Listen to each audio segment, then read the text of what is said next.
Tout de suite, le journal.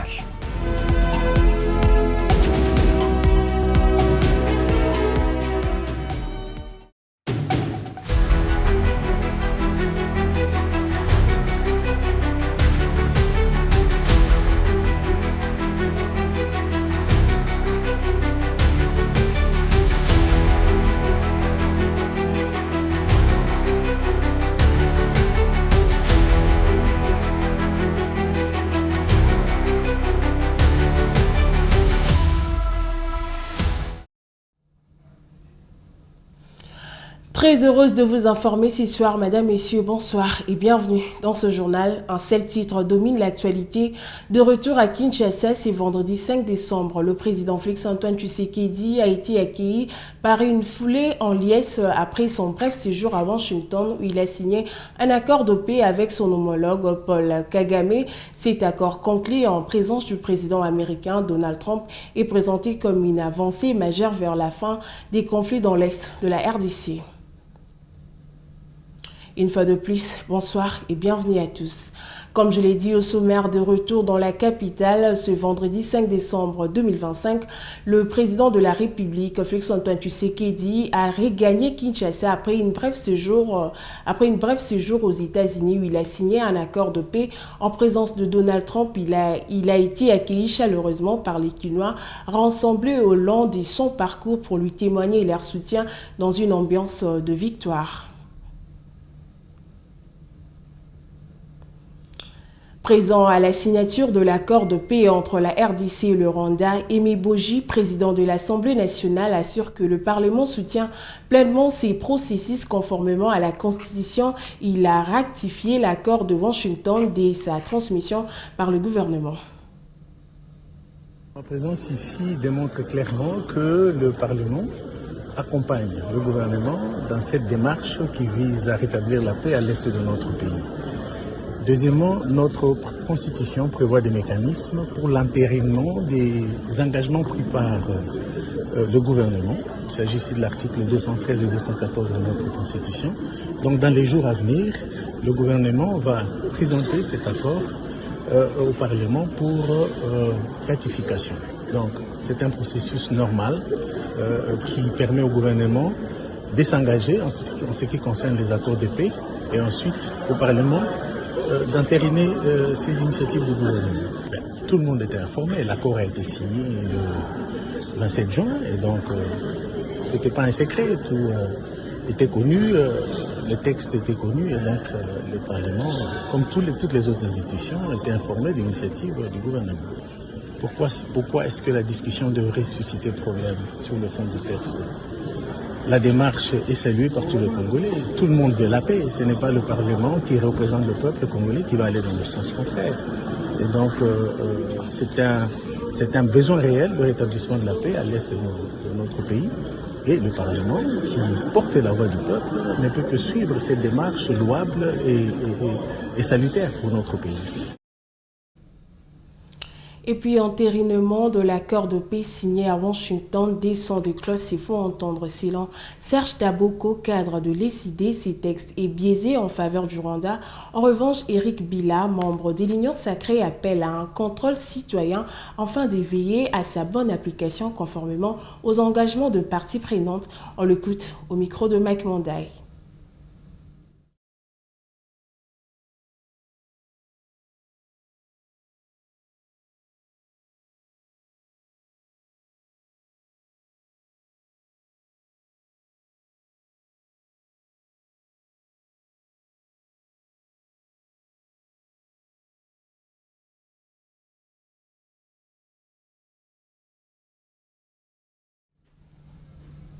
Nos excuses pour ces désagréments. Retour à la Chambre basse du Parlement.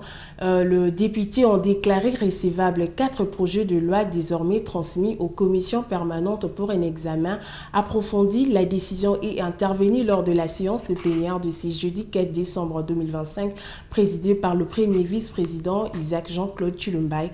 Dorifor nous signe ce reportage.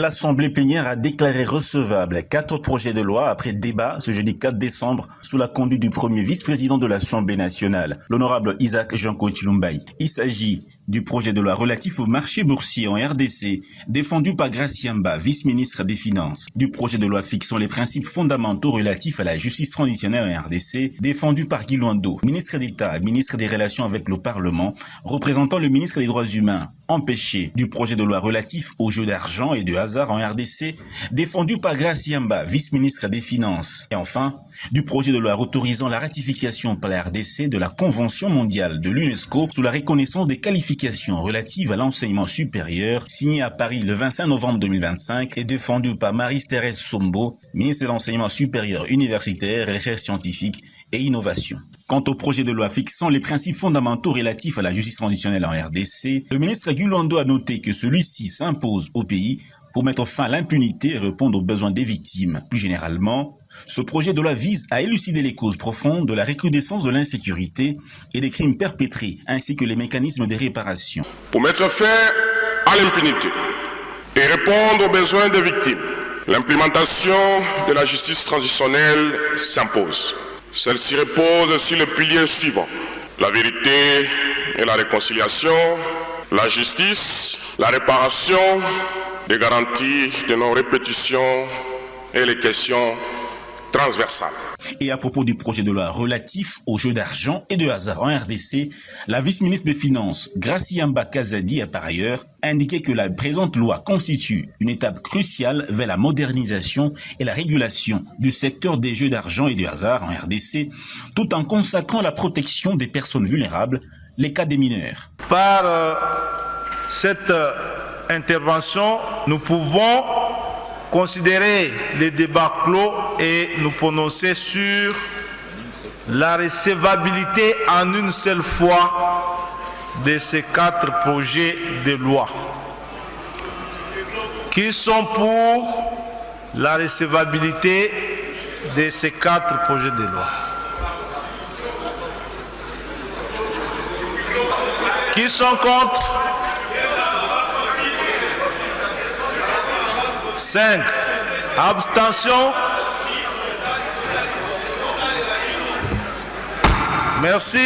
Les projets de loi sont déclarés recevables par ce vote et seront respectivement transmis aux commissions Relations extérieures et sociales, économique, financière et contrôle budgétaire. Ces commissions permanentes ont un délai de 5 jours pour un examen approfondi. Le vice-premier ministre, ministre de l'Intérieur Jacques Menchabani a pris part ce jeudi à Dar es Salaam à la 7e réunion tripartite RDC Tanzanie HCR au centre des échanges le retour volontaire et sécurisé de réfugiés congolais installés en Tanzanie avec l'engagement ferme de la RDC à faciliter leur réintégration dans les zones de conflit. Suivez ce reportage.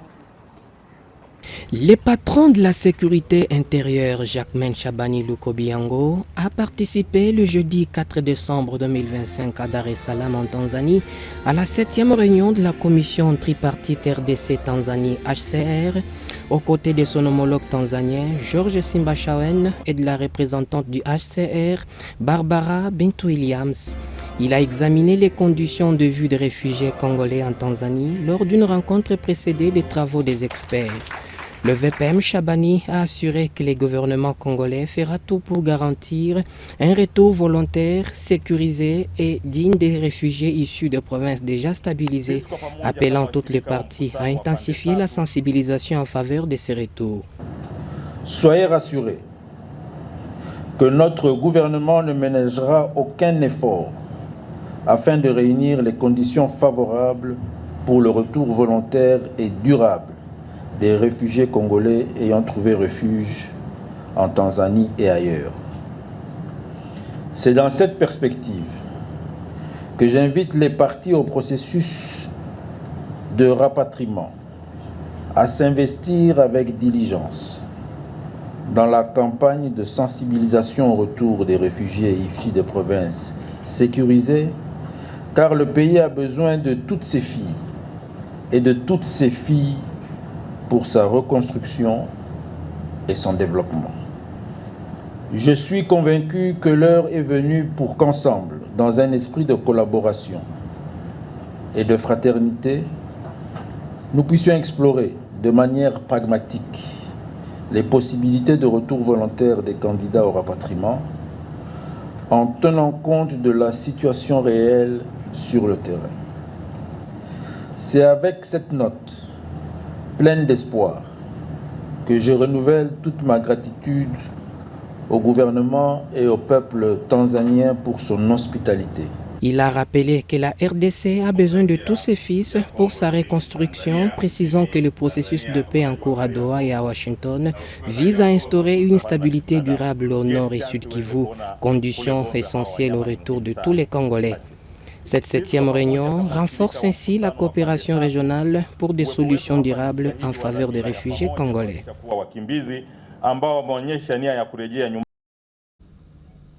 Toujours dans le même registre, le vice-premier ministre, ministre du Budget, Adolphe Muzitu, et le ministre des Infrastructures, John Banza, ont passé en revue les budgets 2026 avec l'ambition d'augmenter les crédits destinés aux routes d'ici 2030 au cœur des échanges, la route numéro 17 à Kikwiti et la modernisation de réseaux routiers dans le Cuivre. Suivez ce reportage.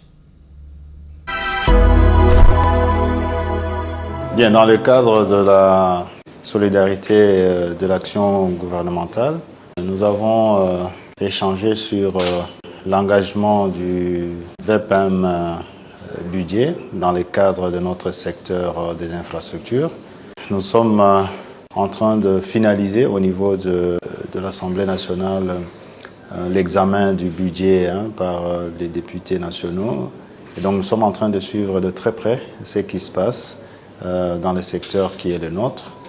La bonne nouvelle de l'engagement de son Excellence, Monsieur le Vice-Premier ministre, ministre du Budget. Et puis le gouverneur de Kinshasa, Daniel Bumba, a salué jeudi 4 décembre 2025 l'entrée en service de première route en béton dans la commune de Makala, une avancée concrète dans le cadre du programme Kinshasa et Zobonga, une ambition de doter la capitale des infrastructures routières modernes et durables. Le chantier est ouvert. Nous avons 4 mois, sur les experts, pour la point haut. Et tout ça, on a point haut. Pour ça, la fiction depuis, c'est-à-dire qu'on a la sayo, si la université. Bon, on a un instrument Makasi. Hommage mérité appuyé au chef de l'État, Félix Antoine Tshisekedi Tshilombo. Si ma vision est toujours ça, béton, identité na kata Kinshasa Mobimba. Depuis que le Congo est Congo, vous voyez, Makala n'a pas besoin de la banque. On va s'agir ça va commis musulté. On a yé moko Makala. Et la première fois, Makala vu Moluana, na Simaya Félix Antoine Tshisekedi Tshilombo. On s'est des engorgements à fil. Nous qui est peu d'entretien, nous avons lié sur Elenge ça à l'université. On est venu au Koulou Pezola à béton. Président Fachi, alors quand elle est sous la Mokoulou, on a dit qu'on a béton partout à Kinshasa, de sorte que fluidité Zala, au retour à l'élo, la complication à l'embouteillage et tout voilà, et autres solutions. L'embouteillage, nous avons l'élo, ça on a des engorgements. Tout spécialement le Makala, et ici il y a quelque chose d'important à souligner. Makala, bandeuse à Makala. La nègre n'a pas tout dans la commune de Soudé, et dans Baliposo. La histoire à Makala wa Zabongo Banzela, et Banzela ou ya Nengeni. Banzela discuté à chaque côté, Banzela à Missini. Donc, béton venait à Missini. Pour la dire que, Pachato signé béton, n'a pas point et réforme de la ville de Kinshasa au travers de l'action du gouvernement provincial. Santé à présent, l'hôpital du Cinquantenaire passe de nouveau sous contrôle de l'État suite à une décision de justice à plusieurs manquements graves du partenariat privé. Le ministre de la Santé a officiellement repris la gestion de cet établissement stratégique pour offrir des soins de qualité à tous les Congolais.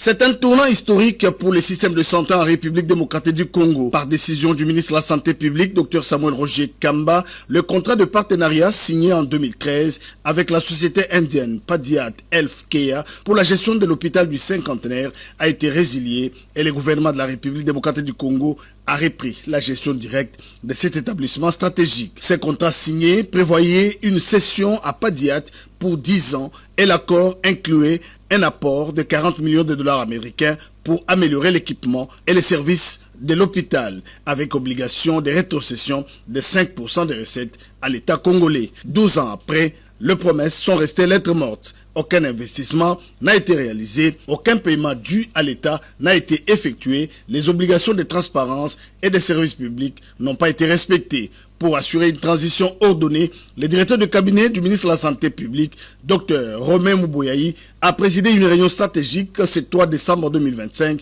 pour annoncer la mise en place d'un comité d'accompagnement qui supervisera la transition, validera les décisions financières et veillera à la sécurité du personnel et des patients. Ce qui va se passer après, c'est ce que nous voulons tous, la continuité des soins. La continuité des soins et la stabilité. La stabilité à la fois au niveau des soins, au niveau des services et au niveau du personnel.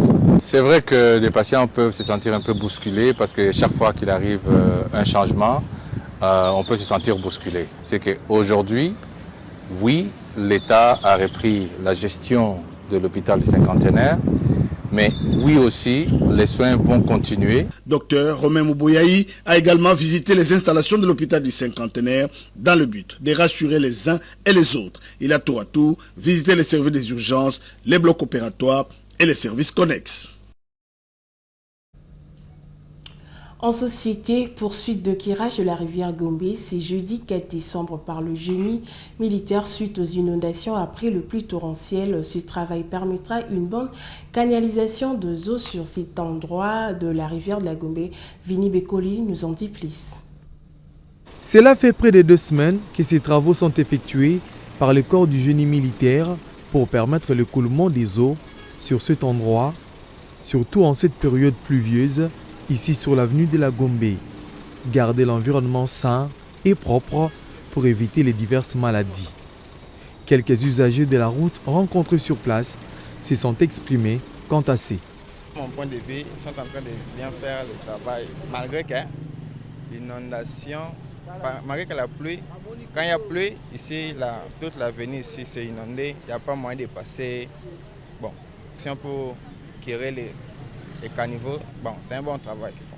Je trouve que c'est une bonne idée parce que ça permettra à ce que les eaux soient évacuées et canalisées de la bonne manière et limiter les inondations à ce niveau. A noter que ces inondations ont pour cause le manque de curage des caniveaux, mais également les dépôts des immondices dans différents lieux pour empêcher la canalisation. Le corps du génie militaire est à pied d'œuvre pour réaliser ces travaux. Madame et messieurs, ce journal touche à sa fin, mais avant de nous séparer, voici le rappel de titre. De retour à Kinshasa, c'est vendredi 5 décembre. Le président Félix-Antoine Tshisekedi a été accueilli par une foule en liesse après son bref séjour à Washington où il a signé un accord de paix avec son homologue rwandais Paul Kagame. Cet accord conclu en présence du président américain Donald Trump est présenté comme une avancée majeure vers la fin des conflits dans l'est de la RDC. Ce journal est fini. Madame, Messieurs, bonne suite de programmes sur Bravo Télévision, la chaîne de la génération digitale.